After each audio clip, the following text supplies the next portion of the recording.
Почитувани, наредниве минути ги одвојуваме за разговор со нашиот гостин. Како што знаете и како што ви најавувавме, денес наш и ваш гостин е градоначалникот на општина Куманово, господинот Максим Димитриевски, кој воедно е и иницијатор за нов политички субјект во Македонија, со кого ќе разговараме на неколку теми со акцент на она што најповеќе го оптеретува македонскиот народ и граѓани преку призмата на политиката, бидејќи господинот Димитриевски е и долгогодишен директен учесник во креирањето на политичките случувања во Македонија. Токму така, почитувани слушатели Facebook, пријатели и пријателки и следбеници, но да не губиме многу време, редно е да го поканиме господинот Максим Димитриевски да ни се приклучи во студиото на Македонски корени. Веруваме дека нема да имаме проблем со линковското поврзување, како визуелно, така и звучно. Да, веќе се гледаме. Верувам и се слушаме, ако е така. Добро ви утро, господине Димитриевски.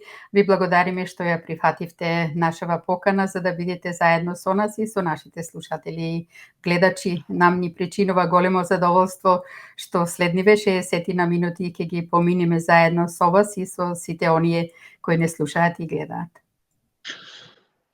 Добро утро за мене, добро вечер за вас, поздрав од мене до вас во студиото и секако најголем поздрав до вашите гледачи и слушатели и сите македонци во Аустралија и пошироко кои што не следат на социјалните мрежи и на вашиот медиум.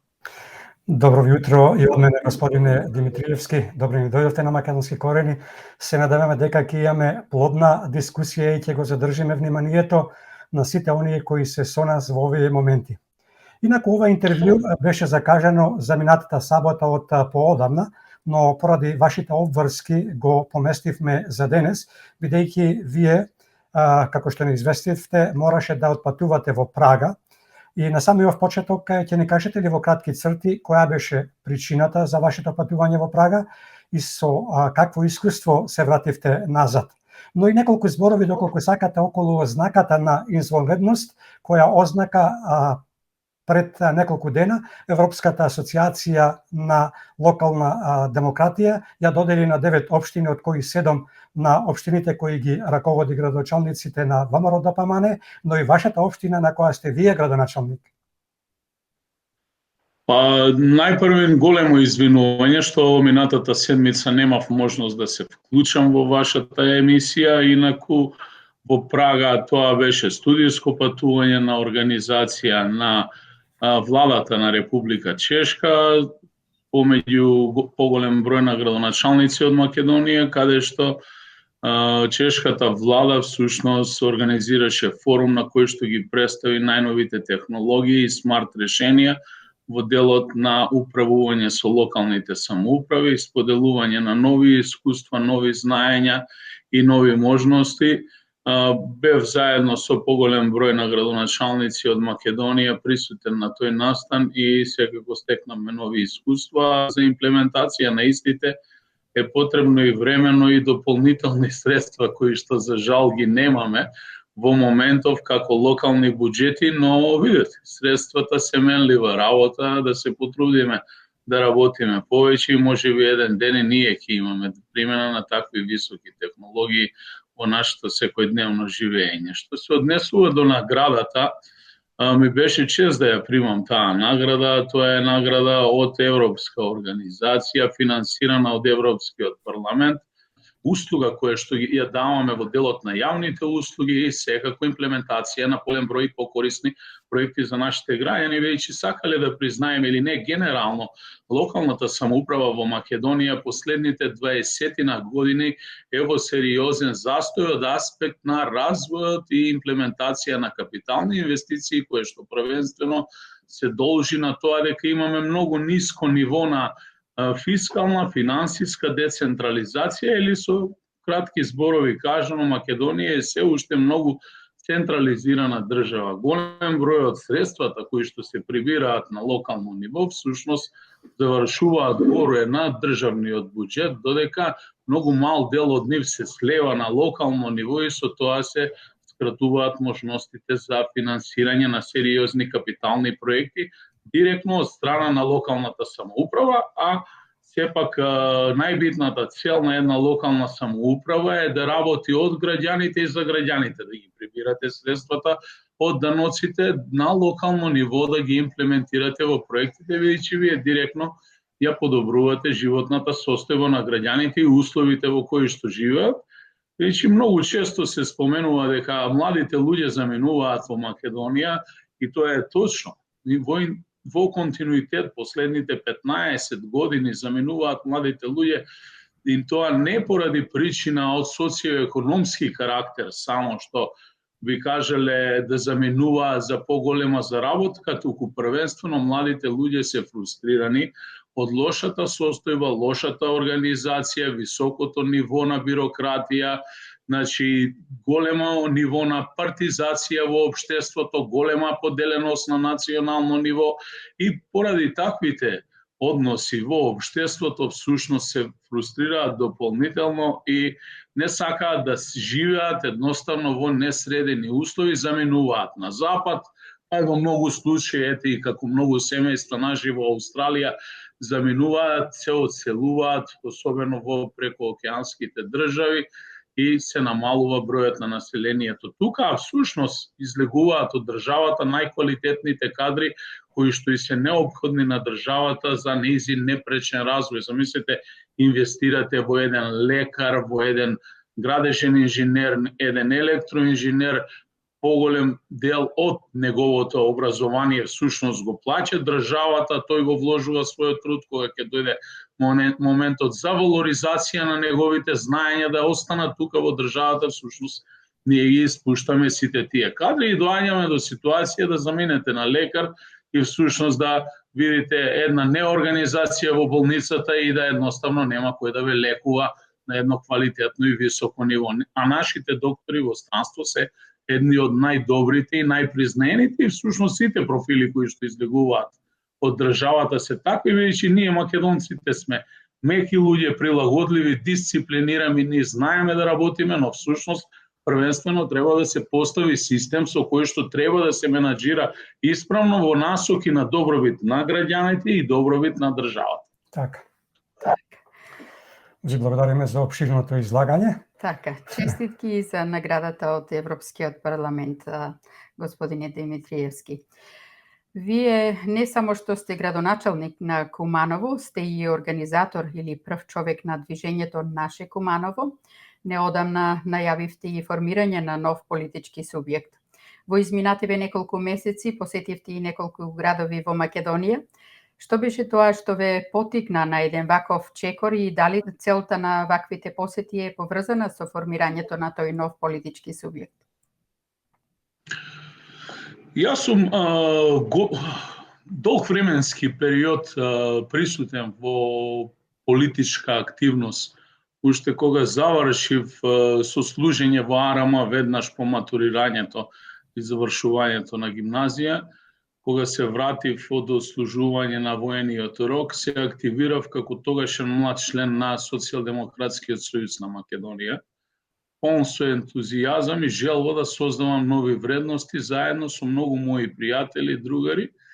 Во континуитет во рамките на партијата се борев за изеднашување на можностите на сите внатре членови во партијата. Некаде од 2010 година добив јавна функција како член на совет во општина Куманово, а потоа станав координатор на советничка група, дополнително бев избран за председател на општинскиот совет. 2016 година на парламентарните избори бев избран за пратеник, ја водев комисијата за одбрана и безбедност во собранието и 2017 година бев како партиски кандидат избран за градоначалник на општина Куманово, која што во тој момент се наоѓаше во многу тешка финансиска состојба и всушност бевме трета најзадолжена општина во државата со огромни долгови за нас. Можеби во Австралија тоа се мали средства, но во Македонија некаде над 12 милиони евра, тотална финансиска блокада и дополнително ги решивме сите тие проблеми. На локално ниво почнавме да имплементираме проекти скромно, но континуирано граѓаните тоа го почувствуваа. Во меѓувреме, по повеќе прашања влегов во директно несогласување со актуелното раководство на партијата во тој момент, а и сега, каде што дојде до моје исклучување од партијата, а всушност ја како човек заедно со мојот тим решив да настапам на последните парламентарни на локални избори минатата година како независен кандидат за градоначалник заедно со независна советничка листа која што доаѓаше по иницијатива на граѓаните со собирање на потписи и ја нарековме За наше Куманово. На последните локални избори ја добивме поддршката на граѓаните, за што сум искрено благодарен, но и тоа ме обврзува и мене и мојот тим да работиме уште поинтензивно во следниот период, за да ги зајакнеме капацитетите на општината и граѓаните да ги приближиме на она што го дефинираме и рекавме Европско Куманово или еден модерен урбан град кој што сакаме да го трансформираме наше Куманово. И беше многу тешко. Македонија е длабоко политизирана држава и длабоко поделена држава во која што за жал поради таа поделба, особено во македонскиот етникум, на леви и десни, всушност останатите помалите етнички заедници кои што имаат исклучиво моноетнички партии, сериозно го користат тој момент и всушност ги позиционираат своите партиски луѓе на одредени високи позиции каде што се открива нивото на корупција, кое што во моментов е дојдено до состојба на неиздржливост и сметав дека со еден ваков активизам, по добивање на една ваква поддршка, можеби ќе излеземе пред граѓаните на државата да бараме и поширока поддршка. Дојде иницијатива од многу градови во државата да се формираат такви здруженија широм Македонија и ние пристапивме на таквите барања, бидејќи кога ви доаѓа изворно иницијативата од граѓаните, вие имате и обврска. Знаете, ако поведете една група на луѓе, тогаш имате обврска и земате обврска и кон тие луѓе, но и кон останатите, да развивате еден систем за да се обидете да промените нешто, бидејќи генерациите поминуваат. Јас сум 46 години, живеав во еден период на транзицијата, ја поминав својата младост, знам како се снаоѓав и јас и многу мои други генерации, плюс минус 10 години, кои што кога завршија средно и високо образование, не добија можност веднаш да се вработат во државата, туку мораа па и на моменти да бидат печалбари како што бев јас и повеќе од 5000 мои сограѓани од Куманово кои што одевме, работевме за американски компании во Ирак, Афганистан и пошироко. Дополнително развивавме некои семејни бизниси со цел да продолжиме да се развиваме како семејства и да се одржиме финансиски, а од друга страна во континуитет гледаме како една политичка елита, без разлика од која страна и да доаѓа, дали од левата или пак од десната, енормно се богати и политичарите всушност се трансформираа во најголемите бизнисмени во државата кои што строго го контролираат капиталот во државата, а од останатите создаваат модерни слуги кои што им работат за некоја просечна плата од 200, 300 или 400 евра. И на сето тоа човек не може да остане нем. Од друга страна, некаде 2018 година, бидејќи јас бев силен поддржуваш на политиките на мојата тогашна партија, сватив дека се прават сериозни грешки, особено во делот на оноа што значи национално самобитие, самобитност на македонскиот народ и одржливост на македонската држава. Ко формата мултиетничко општество всушност се трансформира во една нова форма, многу добро осмислена мултиетничка држава, која што во ниту една наука, еве јас како правник по теорија на држава и право, таков облик на државно уредување не постои. Знаете, постојат прости и сложени држави. Едните се републики и монархии, сложените се федерации и конфедерации, но ниту една теорија не постои на поимот мултиетничка држава, која што во континуитет почна да се напоменува во јавност и на тој начин да се создава една форма на можеби премин на Македонија од едно просто политичко уредување во едно сложено политичко уредување. гледаме дека сите зборуваат за соживот, мултиетничко општество, а всушност нашите деца, зборувам за македонските, албанските и останатите етнички заедници, се поделени уште во забавиште или во детска градинка. Тогаш за какво мултиетничко општество говориме ние, сето тоа е премногу лицемерно и мислам дека многу по-суштински треба да се работи на оваа проблематика, директно да им се објасни на граѓаните дека треба да се живее заедно, така како што ние тоа на локално ниво во Куманово го практикуваме. Еве, например, да го земам денот на одбележувањето на градот, каде што на градскиот плоштад имаме заедно и млади македонци, и млади албанци, и турци, и роми, и власи, и срби, и сите 11 етнички заедници кои што слуша и македонска, и албанска, и српска, и ромска, и друга музика. И тоа е всушност вистинскиот соживот, а не политиката која што ја користи оваа форма само за да се потврди самата себе си, од друга страна тоа не функционира.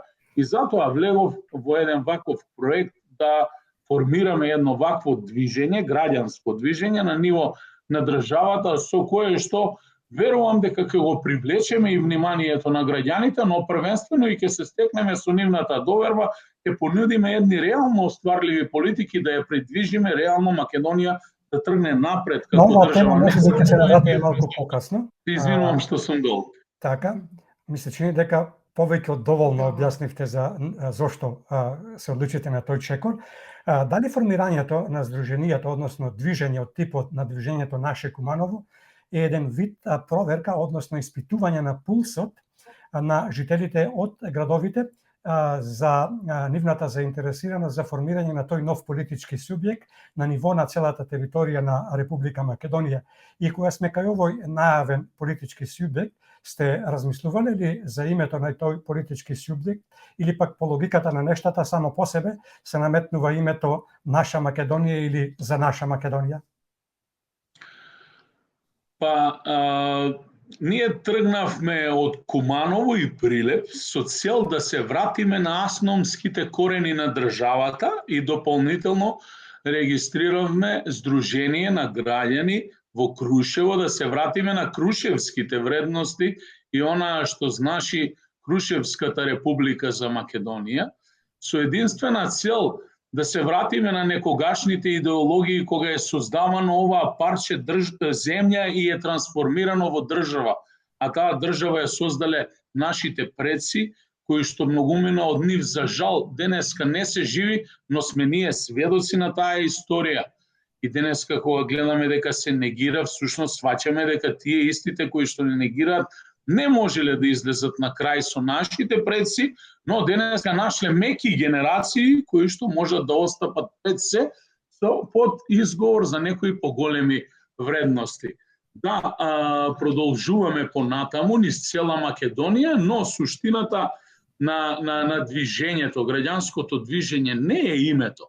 Значи, мене ми импонира името За наша Македонија, видичи во една прилика на јавно обраќање, јас го споменав тоа име, но името ќе биде изберено од страна на сите членови и активисти и по нивен предлог ќе биде изберено тоа име кое што е најприфатливо за членовите. Како и да се вика тоа граѓанско движење кое што прв пат во историјата на нашата држава ќе се појави субјект кој што ќе биде граѓански, чист граѓански субјект без партиско боење. Тоа нема да биде политичка партија во прва фаза, туку граѓанска иницијатива и граѓанско движење, без разлика како и да се вика, тоа ќе работи за наша Македонија и за граѓаните на Македонија и за сите македонци, а секако ќе биде отворено и за сите останати етнички заедници, бидејќи целта е да се обединат македонците, да се изнајде начин да се преку тоа движење изврши притисок и на левицата и на десницата, да седнат на една заедничка маса, конечно левицата и десницата во Македонија, да потпишат еден стратешки документ кој што ќе ги дефинира конечно нашите национални и државни интереси и секако да ги подобриме односите, реално да ги подобриме односите помеѓу сите етнички заедници во Македонија. И ние продолжуваме веќе следниот месец, мислам дека ќе формираме едно такво движење во Тетово и ќе продолжиме во континуитет се до следните парламентарни избори, без разлика дали ќе бидат вонредни или во редовниот термин, ние ќе излеземе со истото, а потоа граѓаните ќе си го кажат своето. Покрај ова што го рековте, дали има и некоја друга символика од отварањето на првите две движења, едното во Куманово, а другото во Прилеп? Па видите, символиката е ние кумановчани, а и прилепчани. Дебарца и другите делови на државата во историјата сме се докажале дека сме луѓе со висок темперамент, борбени луѓе, големи шегаджи, но првенствено борбени, кои што секогаш знаеле во вистинскиот момент да се кренат и да ги направат сериозните општествени промени и процеси во државата. Тоа го докажала и Втората светска војна на 11 октомври, но тоа го докажале кумановчани и многу порано. Ние го добивме низ историјата слоганот Црвено Куманово, бидејќи во времето на кралството Југославија, на првите парламентарни избори кои што се спроведени тогаш, всушност победува левицата и левата ориентација во Куманово и тогаш цело Куманово излегува на протести, тие се насилно задушени од страна на тогашните власти и од тогаш си го носиме тој епитет Црвено Куманово и тоа не е во темпераментот, веројатно генетиката тоа си го прави. Ако можело Куманово и Прилеп 41, зошто да не може денеска, но во една демократска и учтива форма, во една современа држава во која што сакаме да живееме, да го кренеме народот и всушност да ги направиме суштинските промени и да создадеме една самоодржлива држава која што првенствено ќе произведе доволно храна и продукти за да се прехрани самата себе си, доволно енергетски капацитети за да обезбеди доволно енергија, ќе го зголеми BDP-то на државата, а паралелно ќе го водиме евроатлантскиот интегративен процес кој што всушност е нашата стратешка определба, но не по секоја цена да се дозволи да се гази врз македонското име, македонската нација и македонската самобитност, како што тоа ни се случува интензивно, особено од Преспанскиот договор па наомо, а многу вулгарно од страна на нашиот сосед Република Бугарија, тоест незините официјални представници, кои што тоа го напоменуваат во секој момент, бидејќи едно треба да се знае. Од македонец нит бугарин, нит србин, нит грк, нит албанец не станува. Тоа всушност го потврдуваат нашите предци во минатото и ние тоа во континуитет мораме да го одржиме. Ако еден од моите предци далечната 1826 година излегол во село Радојбош Паланечко и запишал дека го зема презимето Македонски во својот дел на името затоа што се чувствува за македонец, а не бугарин, грк или србин или било што друго, тогаш ние имаме света обврска да го заштитиме тоа и ќе продолжиме да ги штитиме тие наши интереси, бидејќи ние друго и всушност немаме. А името Македонија е толку големо и за нас и за светската јавност и секогаш создавало дополнителни проблеми на тие кои што го носат, бидејќи не само Библијата, туку и многу геостратешки точки никнати околу нас ни даваат таква важност на територијата каде што всушност и нашите предци и ние сме израснати и создаваат дополнителни проблеми кои што всушност доаѓаат од соседството, подкрепени можеби од многу посериозни стратешки центри. Така. Ќе успеете ли во наредниот период да го регистрирате тој политички субјект, за да можете да учествувате на парламентарни избори, за кои опозицијата притиска да бидат предвремени, зашто постои и реална шанса тие да бидат некаде во април следната година? Значи, ние сме веќе подготвени да регистрираме граѓанско движење во секој момент, без разлика кога и да се одржат изборите. Нашата цел е да не го држиме класичниот пример на формирање на вакви политички субјекти, тоест политички движења од до згора надолу, туку всушност ние првично ги поставуваме темелите на нашата организација и на движењето, по градовите, а потоа самите тие ќе се обединат и ќе формираат едно заедничко движење со седиште во Скопје, на кое што ќе се приклучат и имам најава дека ќе се приклучат голем број на еминентни луѓе од нашето секојдневие, почнувајќи од највисоките научни институции, луѓе од бизнис сферата и многу општествено одговорни поединци, голем број на други здруженија, граѓански здруженија кои што никогаш не членувале во политички субјекти, подкрепа на невладиниот сектор и сметам дека ќе направиме една сериозна структура на луѓе која што на следните парламентарни избори ќе има што да понуди и ќе ја добие поддршката од граѓаните во Македонија без разлика кој на која етничка, верска или политичка провиненција припаѓа, бидејќи гледам дека поддршката буквално доаѓа од сите страни.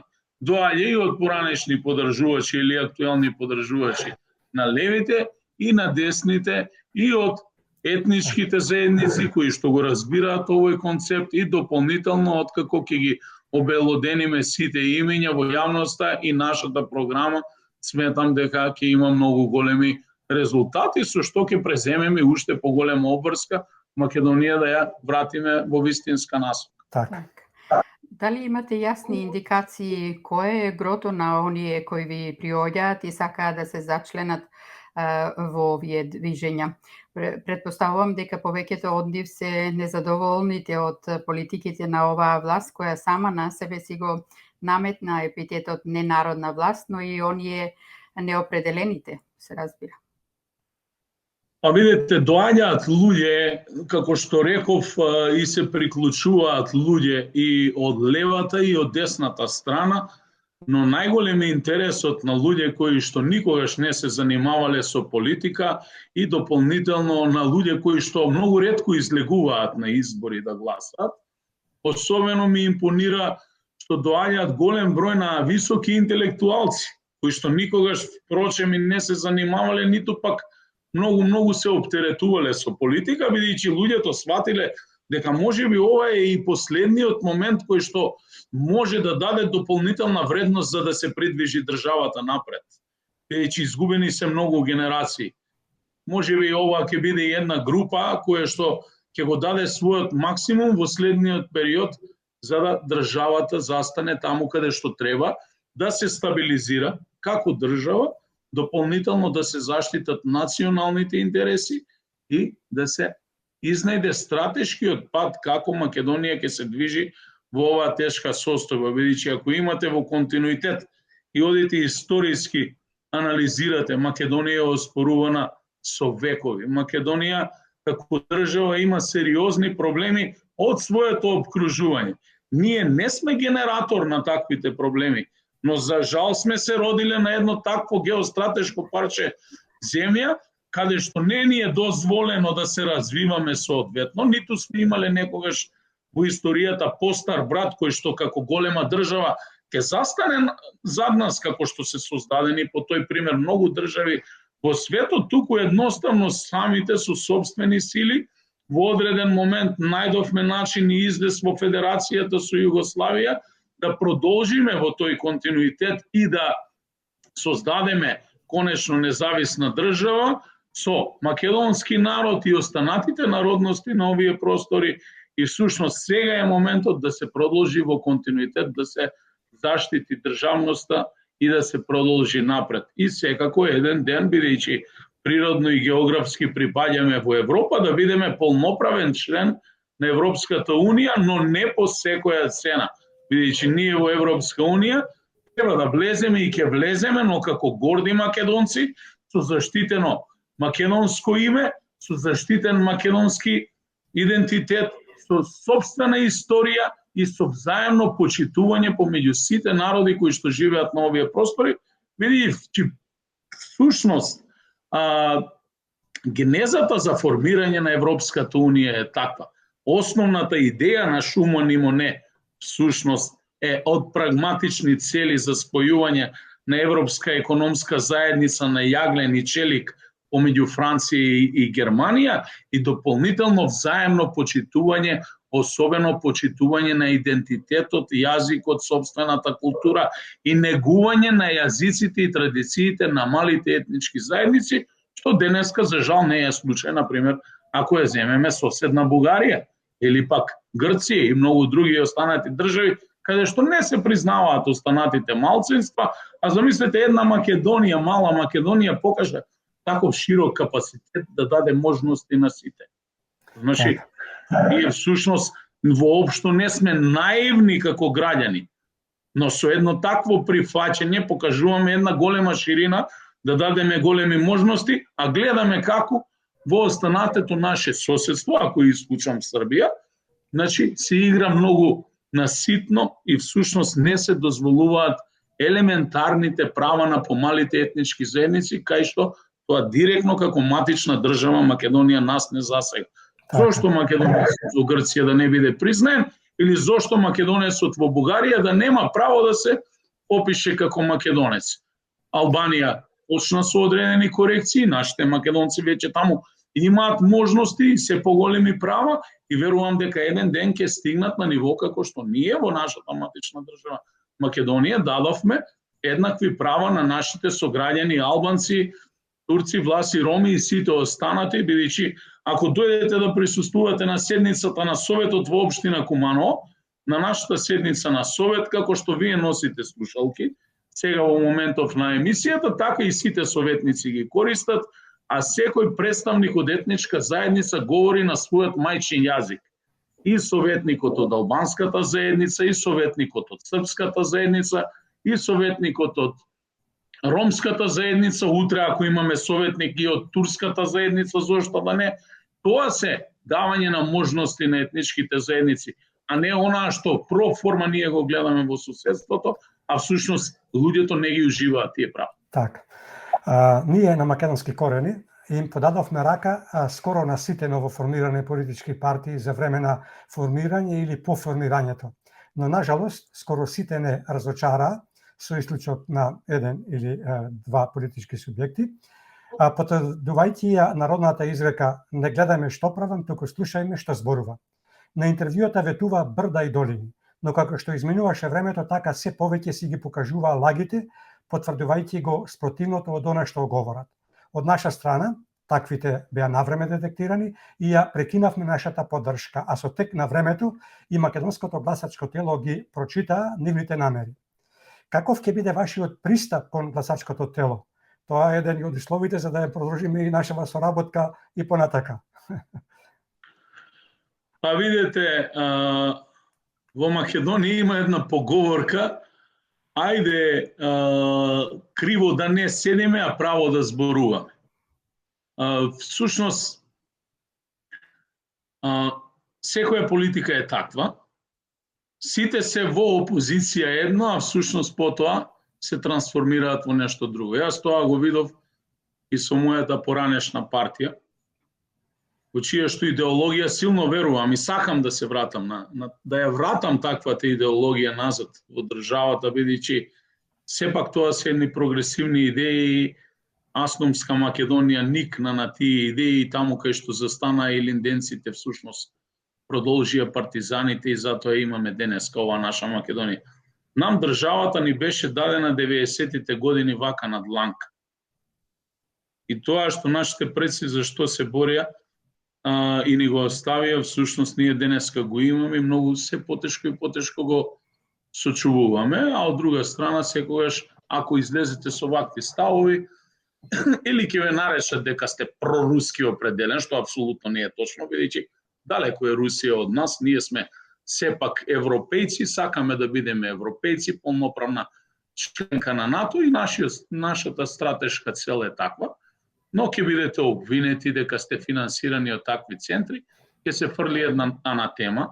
За жал, голем дел од медиумите се под висока контрола на поединци во политиката и немате можност да излезете во јавност и да ги дадете своите согледувања. Но како и да е, додека сте во опозицијата ги држите едните ставови, а потоа драстично ги менувате ставовите, како што беше примерот со актуелното и поранешното раководство на мојата поранешна партија, бидејќи ние го критикувавме Груевски, за корупција, криминал, многу девијантни појави во општеството, многу пропусти и така натаму.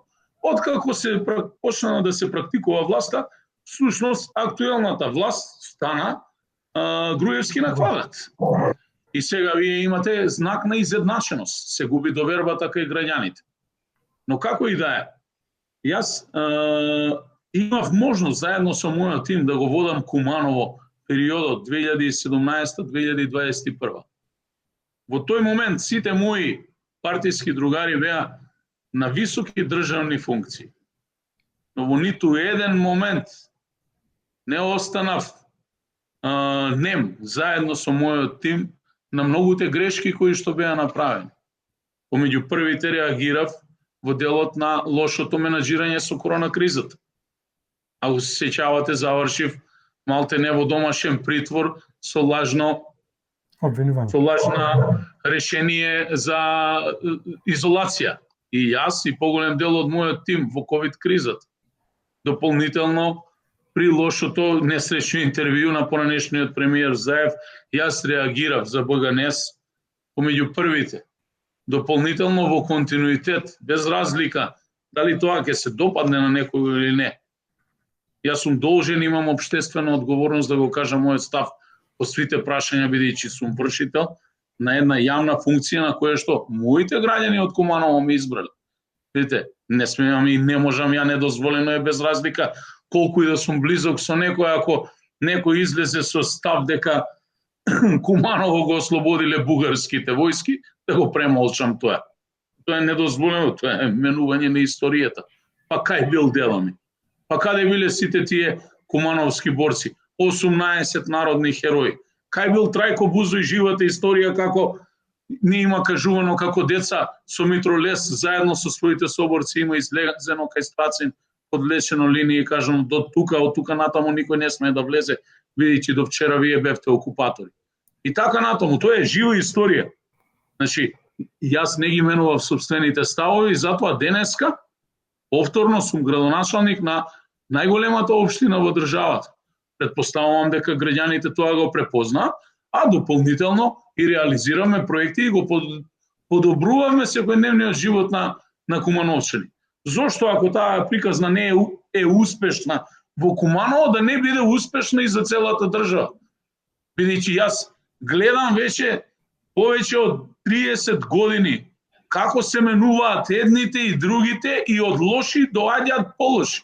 Ајде да ја смениме таа пракса и да тргнеме од тоа.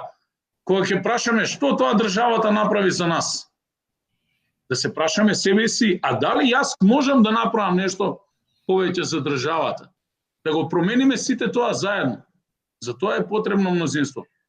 Јас гарантирам дека во ниту еден момент нема да се променам самиот себе си, ниту пак ќе дозволам некој од мојот тим.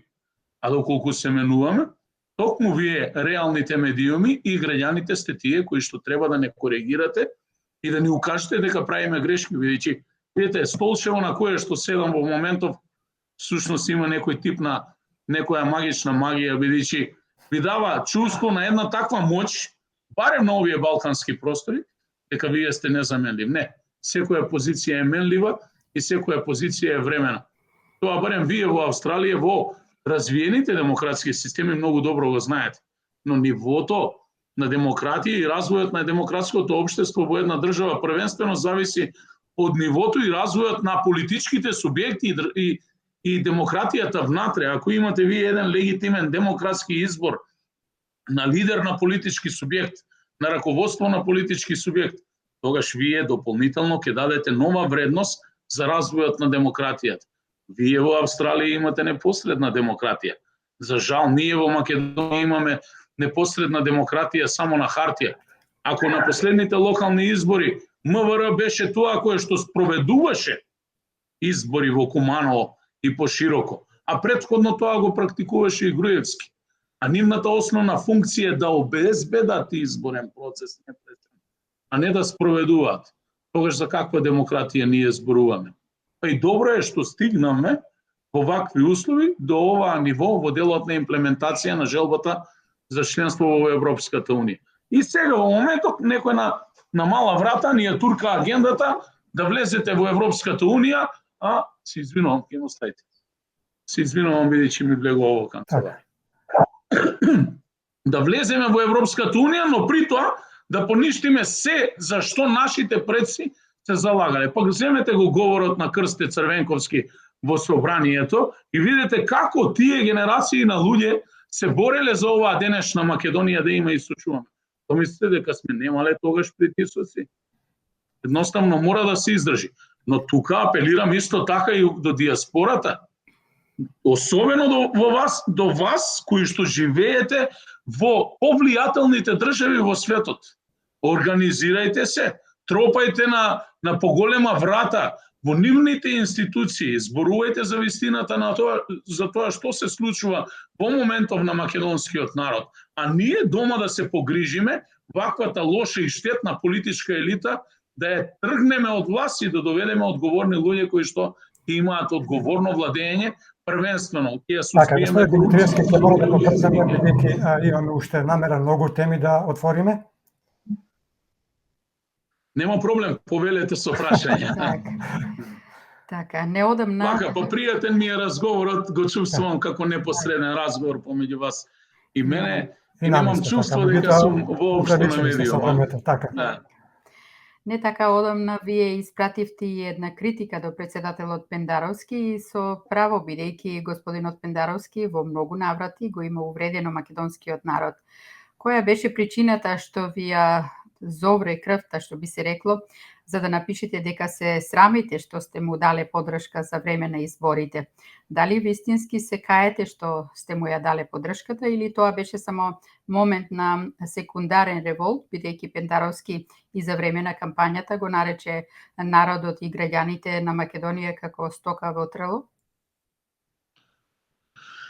Видете, јас реков тогаш и во студиото, целосен респект кон позицијата председател на држава, но за жал под набој на емоции, од зборовите кои што ги слушнав, тоа што го кажав стојам зад него и точно е, се извинив на граѓаните, еве повторно се извинувам, особено за оние на кои што лично може би имам лобирано за подршка за Пендаровски за председател на држава.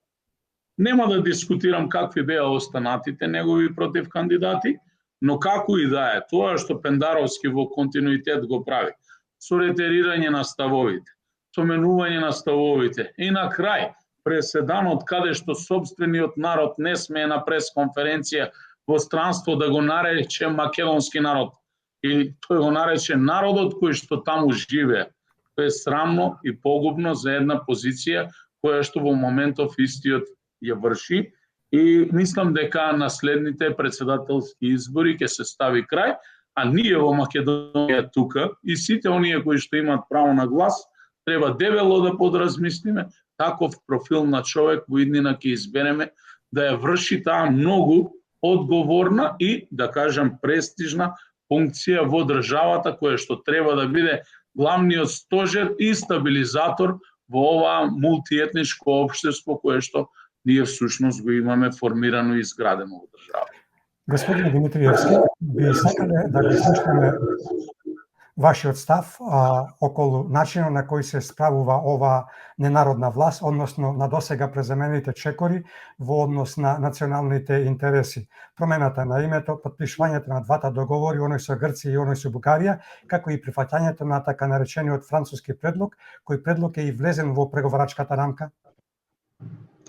Значи, преспанскиот предлог беше нешто што може видите да го дефинираме денеска од овој аспект како еден влог на државата за полноправно членство на НАТО.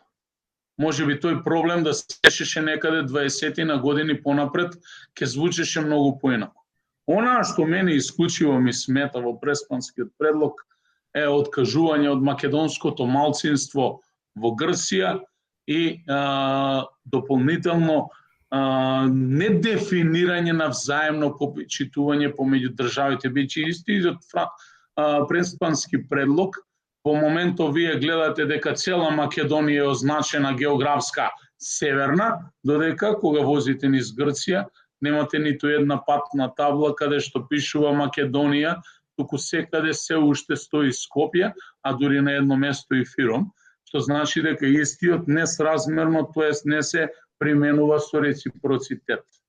Што прави нашиот министер за надворешни работи? Треба да се праша што прават официјалните наши представници. Зошто нашиот премиер кога оди во официјална посета на Грција, тоа не го отвори како прашање. Па сепак и тие имаат некој обврски од договорот. И сакам да потенцирам дека никаде согласно Преспанскиот договор не е забрането користење на терминот Македонија и македонски, бидејќи тој ни припаѓа на нас по основната наша етногенеза. За жал, кога беше затворен проблемот со Преспанскиот предлог, всушност во пакет требаше да биде затворено, да бидат затворени и сите прашања кои што во моментов се отворија со Бугарија. Тогаш немаше нашата елита доволно свест, или можеби да кажам, не промислија дека може да се случи вакво нешто, и всушност многу типично од нашите соседи беше искористен моментот на блокада на Македонија за добивање на датум за преговори со Европска Унија или отпошлување на преговори со ставање на вето, дополнителни уцени кои што задираат директно по нашите национални и државни интереси, особено во делот на македонскиот народ и македонската самобитност. Ние денеска зборуваме дека најголемиот триумф на Македонија е да се потпише договор на македонски јазик со Европската Унија. Па на кој јазик да го потпишеме, ако не на македонскиот јазик? Така да тоа е создадена една таква општа рашомонијада во општеството, која што час поскоро ќе мора да се елиминира. А ние, видите, договорите се менлива работа, договорите се, затоа и се викаат договори, кога на тоа ќе се согласат и двете страни. Оваа држава и овој народ поминал се и се што во изминатите векови и верувам дека ние ќе креираме подобра иднина за нашите граѓани, која што ќе се базира на исклучиво сочувување на идентитетот, јазикот, автентичната македонска култура и секако македонската држава, каде што основниот елемент да се основа таа држава е македонецот. Ке мора да побрзаме повторно, уште едно помена, времето многу брго ни минува, ни пријава вашиот разговор, ние можеме и со месеци и часови да зборуваме, меѓутоа ке мора, бидејќи во план сме да зафатиме многу теми уште. Вие од она што ни е познато за време на гласањето за договорот од Нивици бевте градоначалник на општина Куманово, но учествувавте во кампањата за поддршка на референдумот. На сите ни е јасно дека референдумот ја немаше поддршката од мнозинството на македонскиот народ и македонските граѓани. Каков е вашиот став по оваа прашање? Дали се служувате со констатацијата на вашата партија и на коалиционите партии дека референдумот беше успешен и дали спрема вас требаше да се оди против волјата на македонскиот народ и македонските граѓани? Па, еве да кажам дека првиот камен на сопнување со мојата поранешна партија, тоест не со партијата, во партијата има прекрасни луѓе, членови. Зборувам за лидершипот на партијата, беше токму овој референдум, каде што јас верував во идејата, бидејќи самиот преспански предлог не беше доволно јасно представен во јавноста, дури и на активистите и на членовите, на партиските органи и тела се немаше разговарано за преспанскиот предлог и сето тоа се случи многу брзо, беше внесено на мала врата, но како и да е, пак ќе потенцирам дека преспанскиот предлог всушност е остапка на државата за стратешки влез на Македонија во полноправно членство во НАТО и можеби тоа е данокот кој што државата и граѓаните мораат да го платат, но сепак мора да бидат целосно информирани, бидејќи Македонија без разлика што е унитарна држава, ние мора да признаеме дека во Македонија, иако се живее тешко, дополнително има дополнителни потешкоти во делот на функционирање на државата или да кажам дека државата до вчера немаше целосна суприматија на власт на целата територија.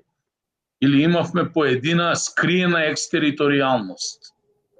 Што значи можеше да се случи, доколку не влеземе во тој момент во НАТО, да имаме дополнителни потешкоти и дестабилизација.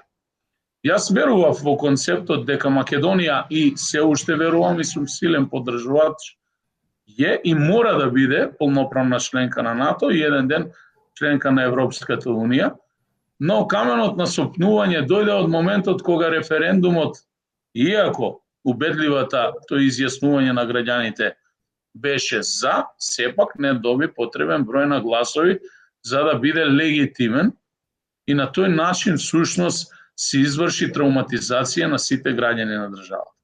Откако се потпиша Преспанскиот договор, всушност дополнително со безпотребно пренагласување на зборчето северна, северна, северна од страна на нашите официјални представници во секоја прилика, бидејќи никој не ви забранува да користите вие Македонија. Сето ова веќе што го говоревме е минато. Што сега треба да правиме понатака? Што треба да направиме како држава за да ги заштитиме националните интереси, за да не ја подгазиме собствената чест и достоинство, најнапред од оние кои би требало тоа да го прават, ама не го прават, а тоа е оваа власт, а потоа и од нападите кои доаѓаат од соседството. Која е вашата визија за Македонија, македонскиот народ и македонските граѓани?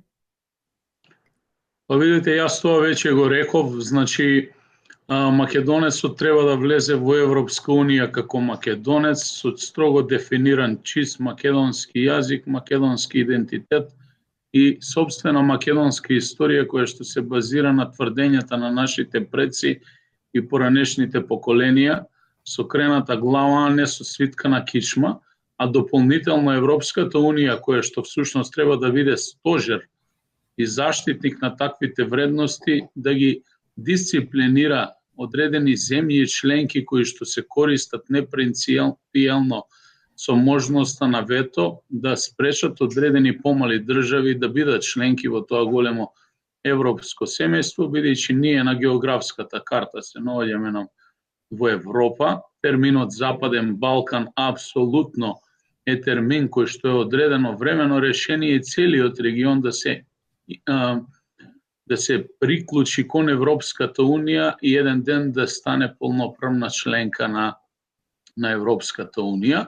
Во спротивно, Македонија нема друга алтернатива. Значи, нашите алтернативи се само Европската Унија и НАТО, а дополнително да се обидеме како граѓани да создадеме нови вредности во државата, со тоа што ќе го покачиме BDP-то во државата, да бидеме само одржлива држава која што ќе изнајде начин самата себе си да се прехрани, да создаде доволно енергија, да не ни се создаваат вакви енергетски кризи од кои што во моментот печалат сериозно поединци кои што се занимаваат со тој бизнис и дополнително држави кои што се големи извозници на енергија во светот, и да се само дисциплинираме и изградиме систем со такви вредности каде што секој ќе ја врши својата работа и ќе се стави во функција првенствено на семејството, на државата и на заштита на нашата самобитност. Так, вие сте прв пат на македонски корени,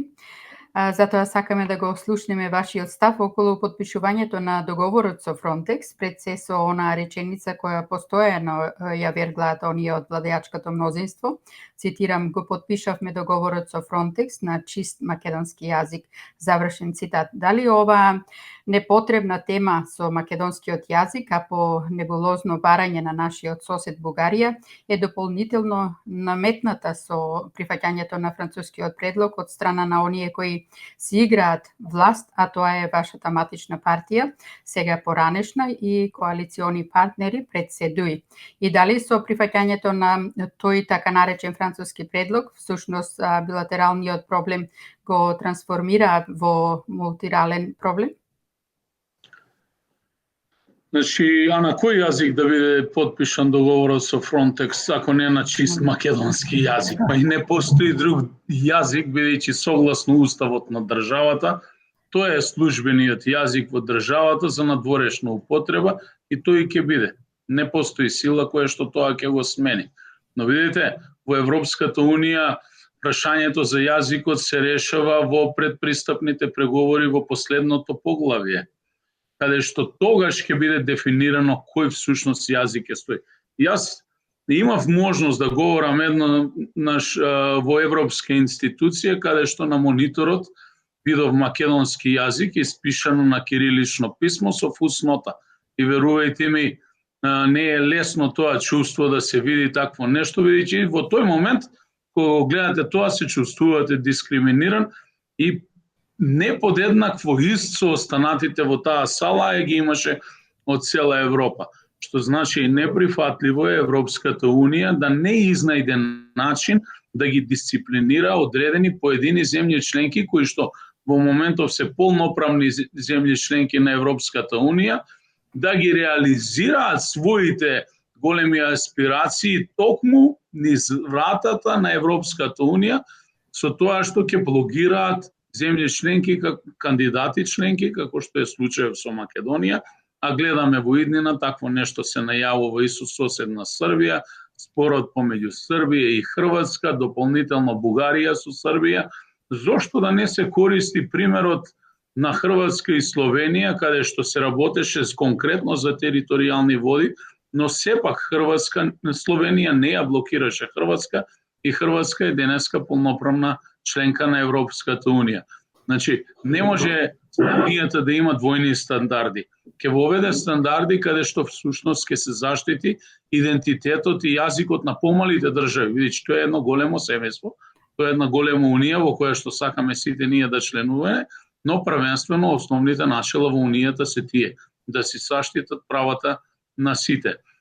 Што се однесува до континуираната негација која што доаѓа од Бугарија, тоа не е ништо ново, но се поставува прашањето зошто никој од нашите авторитети не се врати на Бледскиот договор, каде што официјално Бугарија има подпишано и има преземено одредени обврски во договор кој што Бугарија нечесто сака да го спомени и кој ќе се спомене, велат националниот предавник Димитров го направи тоа. Бидејќи до ден денеска Бугарија се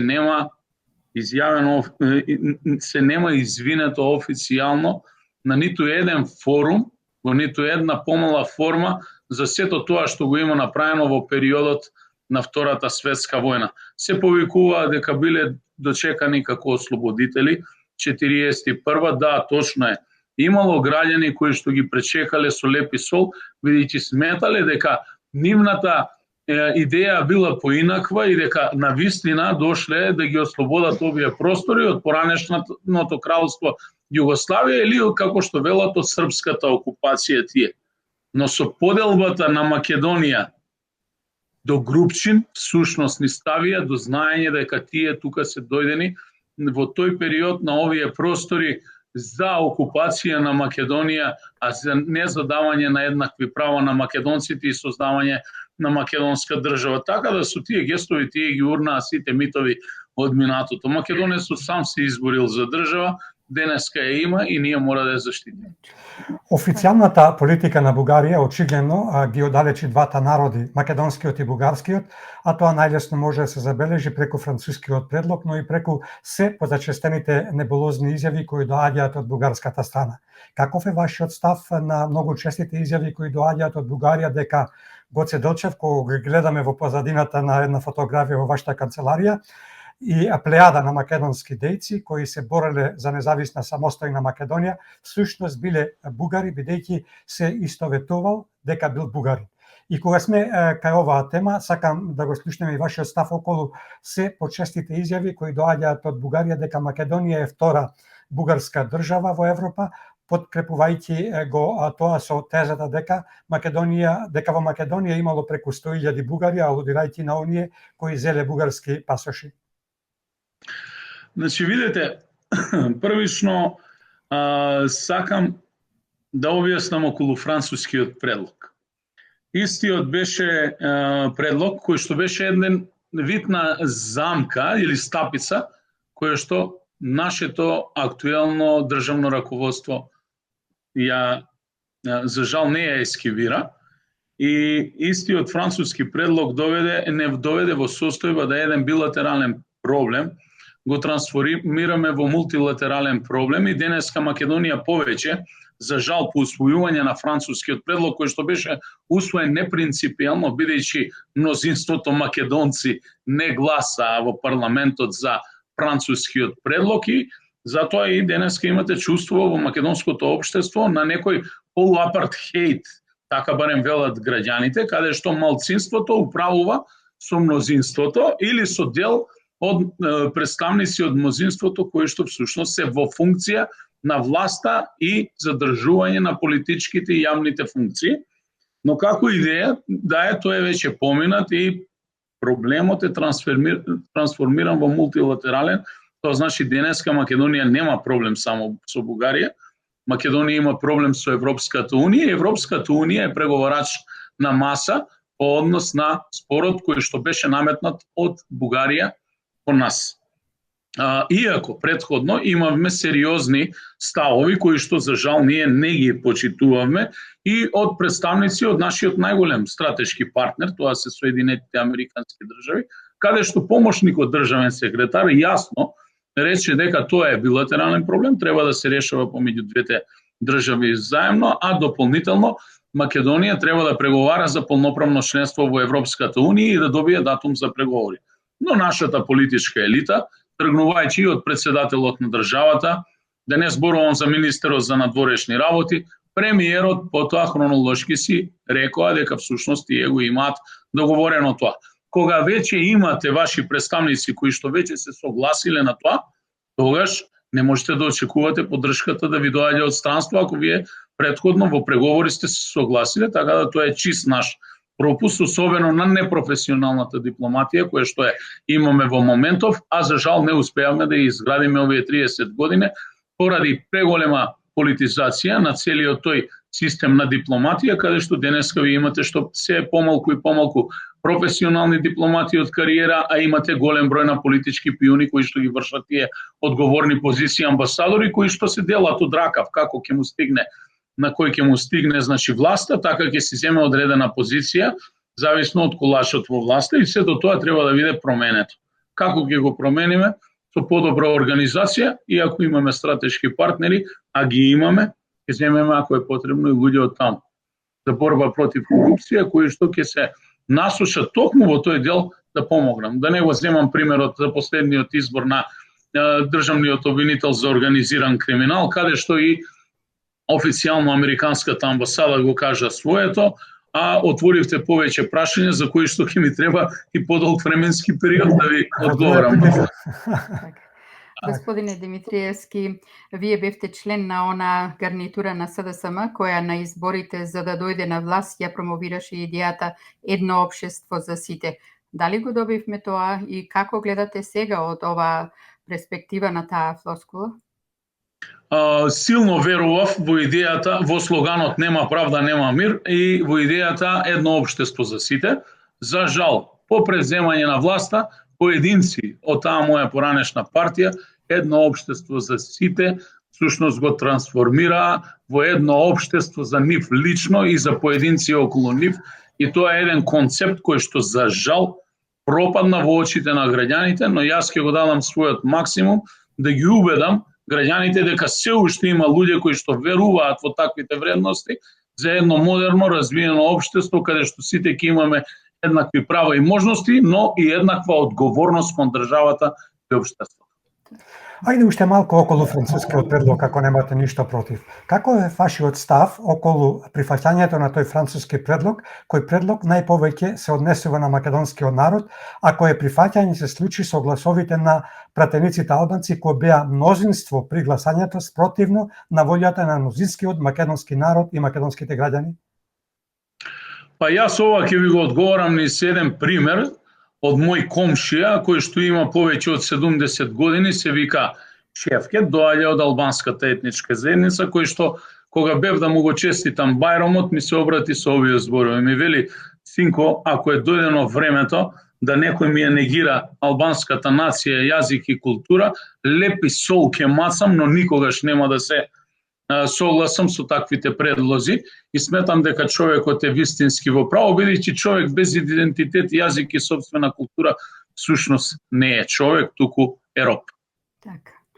Каков е вашиот став за уставните промени, кои се еден од условите за започнување на преговорите со Европската Унија, кои власта спротивно на волјата на мнозинството македонски народ и македонски граѓани дала ветување, а сега бара и притиска тие промени во уставот да се случат? Видите, нашиот устав претрпе многу измени од нашето самостојување.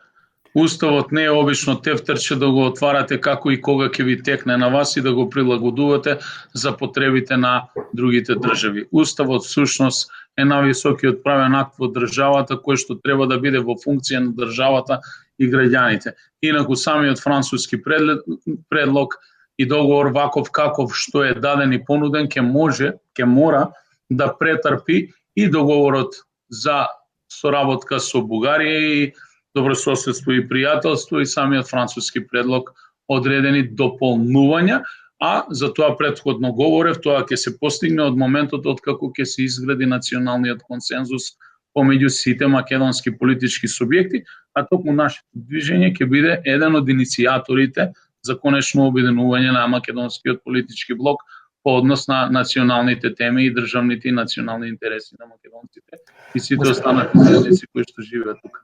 Господине Димитриевски, во првиот дел од разговоров, ми се чини тоа беше кај четвртото прашање, ве прашавме дали ќе успеете да се регистрирате за да имате можност да учествувате на следните парламентарни избори како политичка партија пред се ако тие се вонредни. Да предпоставиме дека навреме ќе успеете да го регистрирате новиот политички субјект, ако не како политичка партија, барем како граѓанско здружение, зашто и вие тоа го кажавте претходно. Вие политичката кариера ја започнавте во СДСМ, тоа денес и го потврдивте, партија која е лево ориентирана, иако во вас може да се насети и малку десничарско сваќање, реков дека тоа ме побуди бидејќи сликата од нашиот македонски апостол е за вас. И реков, иако во вас може да се насети и малку десничарско сваќање на политиката, кога се работи за националните интереси. Вие како нов политички субјект или како граѓанско движење, ќе треба во еден момент да се дефинирате кон каде ќе тежнеете, дали кон лево, кон десно или на центарот во политичка смисла на зборот. Кои ви се намерите, кон каде ќе тежнеете идеолошки? Пошто ќе се разликувате од другите политички партии кои мораме да се сложиме дека ги има повеќе него што и треба. И кога сме кај оваа тема, ако не беа овие доволни прашања, едно подпрашање, доколку успеете да освоите пратеничко или пратенички места, кон каде ќе се приклоните при формирање на парламентарното мнозинство. Дали тоа ќе бидете коалиционен партнер на СДСМ, која очигледно на соседите им го распродаде и даде на поклон се што е македонско како на тацна, или пак ќе бидете коалиционен партнер на ВМРО ДПМН, која се уште стои на браникот на македонските национални интереси и која во вториот круг на локалните избори ги даде гласовите за вас, или пак третата опција да останете опозиција со што шансите да ги исполните ветувањата за време на кампањата ќе бидат тешко остварливи? Првично, ние немаме намера на никога да се приклонуваме, туку имаме намера да победиме на следните парламентарни избори и да бараме партнери и сојузници во идната власт на државата, кои што ќе ги поддржат нашите политики и нашите концепти. Тоа е нашата цел. Ние немаме намера да бидеме привезок ваков на никој во државата, туку имаме намера да бидеме привезок на граѓаните и да бидеме функција. Не, ова е Свети Никола. Добро. Што ви го Нека ви поможи. Тој ни е заштитник на нашиот град. И тоа е градската слава. И нашата цел е, како што реков, да ги обединеме сите субјекти од македонскиот блок за да се потпише националниот консензус и националната стратегија на македонците.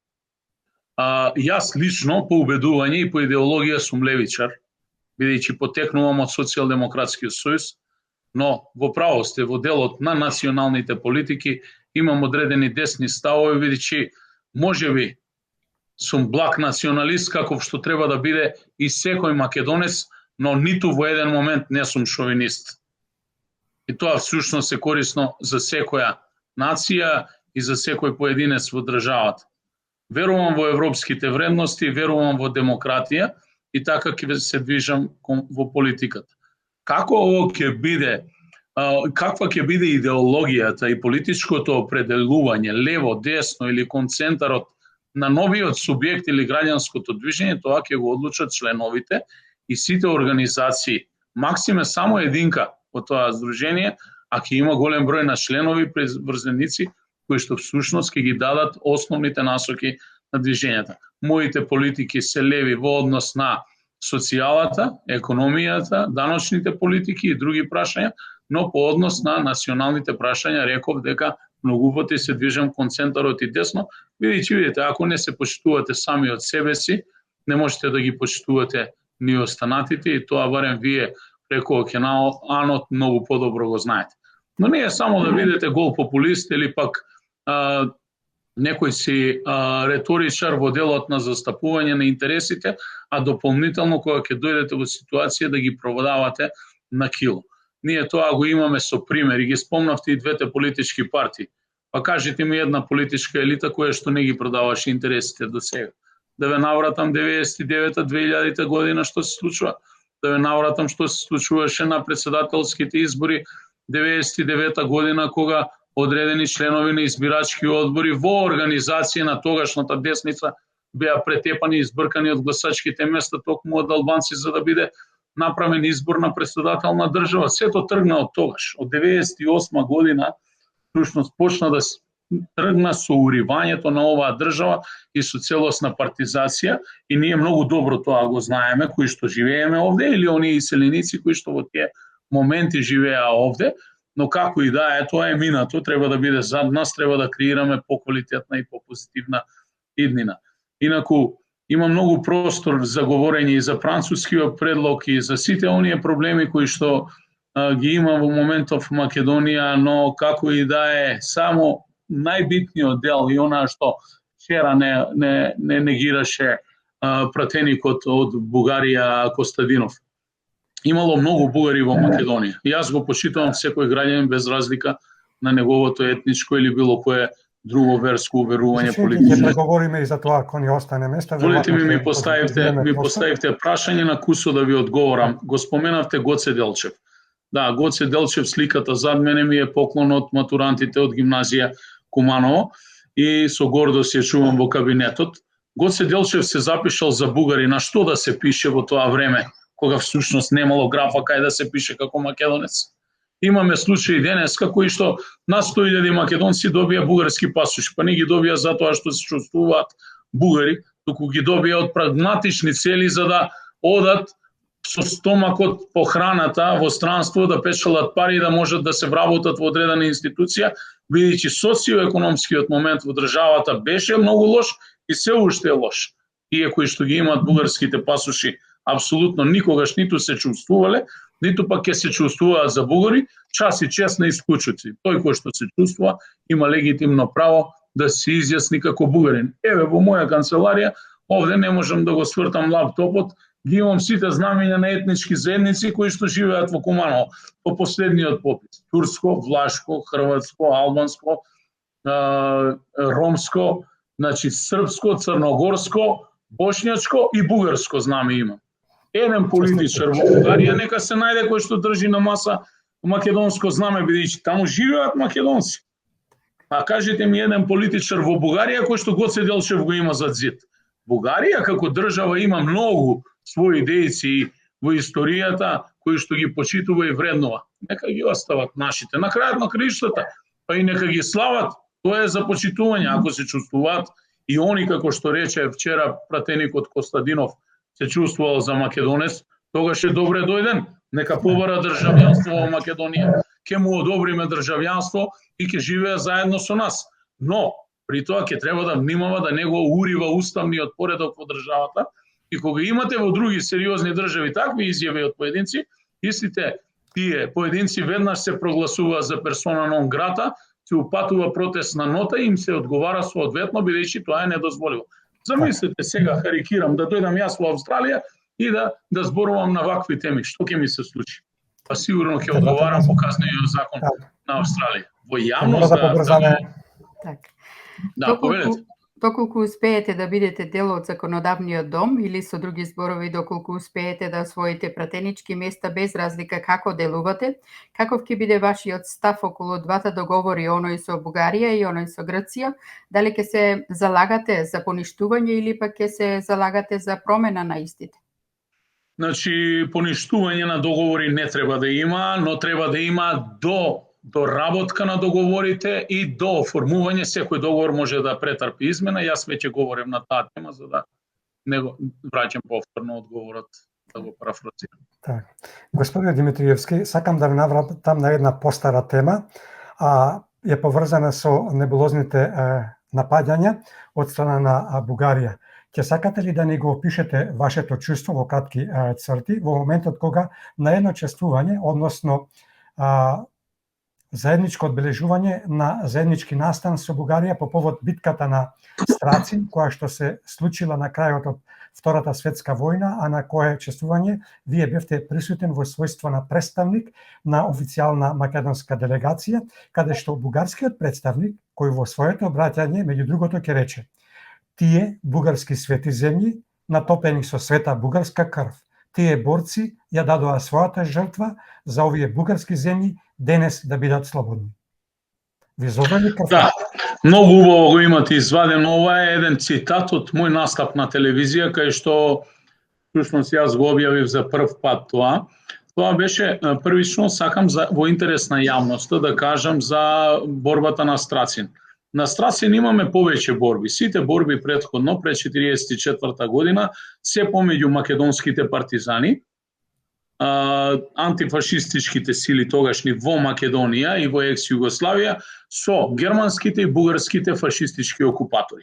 Последната борба на Страцин е 1944 година, каде што во меѓувреме Бугарија капитулира од фашистичката коалиција и се приклучува на Црвената армија и во антифашистичката коалиција. Нели? Типично во историјата секогаш било така. На почетокот секогаш се соработници на тие кои што се окупатори, а потоа бидејќи тоа се државите кои што секогаш имале претензии, така и се однесуваат и на крајот се приклучуваат со победниците. Но како и да е, таму учествуваат сериозен број на бугарски војници на таа битка, која што се води помеѓу македонските партизани од една страна, кумановските борбени единици, од друга страна бугарската армија потпомогната од Црвената армија со германските фашистички сили кои што ги ја чуваат од стапницата на јужното крило на германските војски, кои што се повлекуваат низ овој простор од тогашна Грција или од Јужниот фронт. Гинат голем број на бугарски војници, гинат и голем број на македонски партизани. За прв пат по отпочнување на јавната дискусија за одбележување на заеднички настани, бидејќи јас сметам и верувам дека ние треба да ги одбележуваме одредени настани кои што ни се позитивни, ама не ни се камен на сопнување во историјата. Бев составен дел на официјална делегација како тогаш новоизбран градоначалник, голем број на функционери во државата го одбија тоа. Јас отидов заедно со полициските и воени ветерани на нивна покана од Куманово, кои што заедно го организираат тој настан со колегите од Кюстендел. И првата година беше се во ред. Дојде председателот на ветераните, господинот Иван Сечанов, кој што се обрати пред присутните заедно со мене, каде што многу реално во неколку реченици ја кажа живата вистина, дека Бугарија била составен дел на фашистичката коалиција, дека капитулирала, но дека тој бил антифашист на своји 93 години. Тогаш беше тоа човекот, учесник во таа борба и дека бил антифашист и се борел заедно со македонските партизани против германските фашисти во тој момент, и доколку Бугарија не ја направила таа жртва на крајот на Втората светска војна, ќе ја доживеала својата трета национална катастрофа, бидејќи била составен дел на фашистичката коалиција. Благодарејќи на тие жртви, Бугарија всушност на некој начин се обидела да се оправда кон коалициите кои што победувале во делот на пропустите и грешките кои што ги имаат направено во фашистичката коалиција. Веќе следната година бугарската страна ја промени својата плоча и не го испрати повеќе господинот Иван Сечанов, туку испрати представник од нивниот историски музеј, кој што е ученик на прочуениот Божидар Димитров, голем антимакедонист, кој што таму на тој настан ги кажа тие зборови кои што вие ги цитиравте и на што јас лично реагирав, но за моја радост и задоволство реагираше и господинот Сечанов директно до него, кој што му рече дека он е лично антифашист, но за жал господинот кој што ни се обрати, представникот на музеот, зеот никогаш фашизмот не излегол од него и јас тоа го почитувам, но како и да е, тоа се лоши примери. Ние треба да градиме позитивна историја и позитивна иднина за сите нас кои што ќе не спои. Бидејќи на крајот на краиштата ние сме народи овде на Балканот, блиски, кои што заедно се разбираат, кои што заедно кога говорат не им треба преведувач, но како и да е ќе мора да изнајдат начин и заедно да се почитуваат. Бугарската страна ќе мора да го прифати реалниот факт дека Македонесот постои, Македонија е самостојна држава и не постои Македонесот од 45-та, туку Македонесот постоел од многу одамна и ќе постои додека векот векува и светот светува. Господине Димитриевски, какво е вашето мислење за сегашниот премиер, господинот Димитар Ковачевски, кој седна во престолот без да биде избран на парламентарни избори? Јас, мојот став по однос на Ковачевски го имам кажано во многу прилики, за да се носите со одредена висока политичка функција и да бидете председател на една сериозна политичка партија, првенствено треба да поседувате сериозен политички габарит или бекграунд, авторитет изграден, за да можете и да управувате со таквите субјекти, без разлика дали е политичка партија, да не зборуваме за влада и држава, да се биде сателит на поединци е многу едноставно. Благодарам. Ајде да проговориме малку и за она што се вели секојдневна преокупација, а тоа е градоначалничката функција. Бидејќи имаме голем број на комановчани, како слушатели, но и оние кои не следат преку социјалните мрежи, ќе сакате ли да одвоите неколку минути во кратки црти да ни ги доловите позначајните проекти кои се од општ интерес за сите оние кои живеат во општина Куманово, но и оние кои се од Куманово и Кумановската општина, ама се надвор од Македонија, и каква порака ќе испратите на сите кумановчани, без разлика каде и да се, но пред се на оние кои се во диаспората?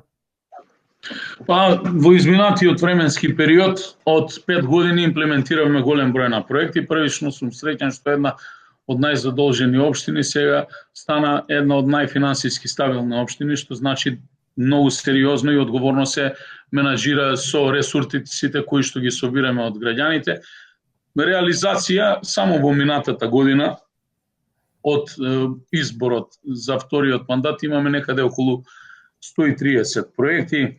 Кумановчани, особено зад границите кои што го паметат стариот градски парк, доби комплетна нова форма, изградени се голем број на спортски игралишта, нови сообраќајници, 2 нови кружни тока, решени 2 големи раскрсници во градот, проблематични и многу други проекти, реконструкција на голем број на основни и средни училишта и голем број на други проекти кои што ние секојдневно ги објавуваме и на општинскиот веб-сайт и дополнително на мојата лична социјална мрежа Facebook и дополнително на Instagram и сите останати социјални мрежи, но како и да е, Куманово се движи. Ако ме прашате дали е тоа доволно, не. Ќе ви кажам секогаш може повеќе, недостасуваат сериозни финансиски средства за капитални и големи проекти, но верувам дека ќе дојдеме и до таа цел, бидејќи и ќе мора да се постигне повисоко ниво на финансиска децентрализација во државата и дополнително со преговорите со Европската Унија се отвараат можности за искористување на стратешките проекти и други ИПА фондови. Единствениот проблем е да се нацртаат сите проектни документи, бидејќи Македонија останува без инженери во моментов, бидејќи тоа е дефицитарен кадар и во странство и голем број на млади луѓе се заменуваат или работат, не работат во општината, работат за многу поголеми плати во приватни субјекти. Но како и да е, јас би сакал тука да потенцирам да привршуваме, бидејќи веќе 10:30 часот е, имам друг состанок договорен во 10:30, денеска е сабота, имаме координација на советничка група и веќе чекаат. Ќе ве задржиме уште многу кратко, уште не повеќе од 5 минути. На Ајде, кратко побелете. ќе продолжиме со блиц прашања на кои во интерес на времето и за вашите обврски. Бараме и блиц одговори. Како ќе ги прокоментирате најавите од страна на премиерот Ковачевски, но и наведе лидерот на Алијанса на албанците, господинот Таравари, дека преговараат, но не за да биделе дел од власта, но и за изјавата дека била погрешна перцепцијата дека се здружувале со ДУИ, особено ако се земе во предвид дека Алијанса на албанците во минатото остро ги критикува и СДСМ и ДУИ? Видете, првично, ова наша држава и ова власт ја управува ДУИ, а СДСМ е само продолжената рака, тоест луѓето од мојата поранешна партија е само продолжена рака на ДУИ во власта, кое што ја отсликува едно екстремно високо ниво на корупција, а дополнително што се однесува до пристапувањето на Алијанса во владеачкото мнозинство, мислам дека сето тоа беше добро организирано и осмислено од страна на наши некои соседни држави, кои што за жал, мора да кажам дека и директно се мешаат во внатрешните работи на државата, но како и да е, времето тоа ќе го потврди. Јас само ќе поставам контра прашање. Ќе остане некој македонец во владата? Значи, мислам дека тој кој што е мандатар треба многу сериозно да размисли какви последици остава на следните генерации на луѓе кои што ќе дојдат за него. Или пак по лицето на параванот, или пак по лицето на параванот на Европската Унија ќе правиме отстапки во континуитет и ќе се даваат можности. Јас немам против во владата да бидат сите членови кои што не припаѓаат на македонската заедница. Но при тоа да се луѓе одговорни, компетентни, професионални. Значи нема никакви предрасуди кај мене лично по однос на етничката припадност, верска или било која друга. Но за жал, секој кадар кој што влегува во најголем дел во владата, всушност првенствено е политички стимулиран, не се дава можност на професионалци, луѓе со искуство, туку првенствено на партиски послушници кои имаат единствена партиска агенда, а ја гледаме партиската агенда каде што не доведе и од едните и од другите и од третите. Така. Кој е вашиот став околу се почестите информации кои се шират во јавноста дека Алијанса на албанците е веќе договорена да биде дел од власта, а како награда да добијат 3 до 4 министерски места и неколку заменици на министри и околу 30 на директорски позиции.